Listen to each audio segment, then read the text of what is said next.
Hello, everyone, and I welcome you back to your digital classroom once again. And I hope all of you are enjoying sound health and mood. Students, today we are going to discuss Chapter 7 from your book First Flight Glimpses of India, Part 1, A Baker from Goa by Lucio Rodriguez. And I am your teacher, Kumarjit Sarkar. So let us begin. First, let us take a look at the chapter overview. In this part, the narrator presents a pen portrait of a traditional Goan village baker who still has an important place in this society.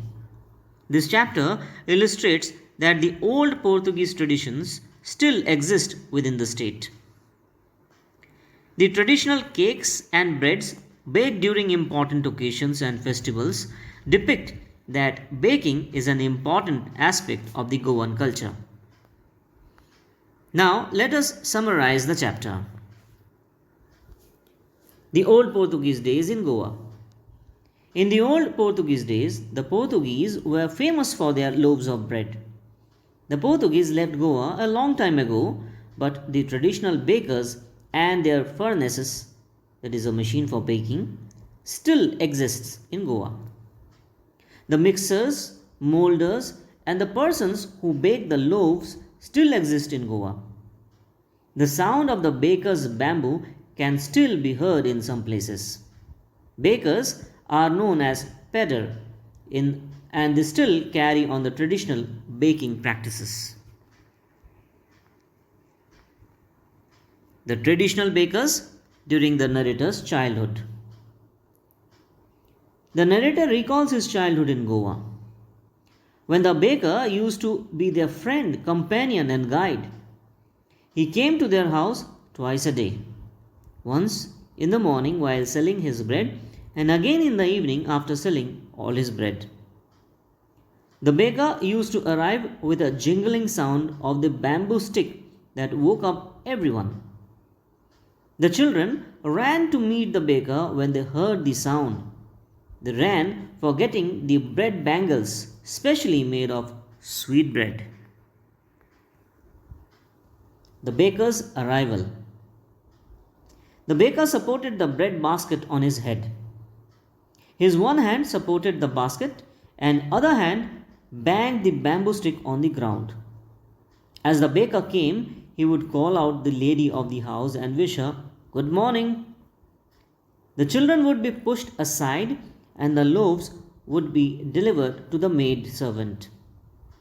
The children would not even brush their teeth and ate bread bangles made of bread with tea. Importance of bread in traditional ceremonies. Marriages or any festival were incomplete without the sweet bread known as bol. Sandwiches were prepared by the lady of the house for her daughter's engagement. Cakes and bolinos were essential for Christmas and other festivals. The baker's dress and monthly accounts. The baker in Goa wore a special dress known as kabai. It was a single piece long frock that reached down to his knees. During the narrator's childhood, bakers wore shirts, trousers which were shorter than full length and longer than half pants. Even today, if anyone dresses to go out in the streets wearing half pants, he is referred to as a pedder, that is, a baker. The baker usually collected his bills at the end of the month. The baker's monthly accounts used to be recorded on some wall with a pencil. Baking, a profitable profession. In old days, baking was a profitable profession. A baker's family and servants were always happy and prosperous. Their body structure proved the fact that a baker and its family were never hungry. So that is all in this chapter, students. And I hope you have clearly understood the chapter and have also enjoyed it. So until next time, I wish you happy learning. All of you take good care of yourselves. Bye bye.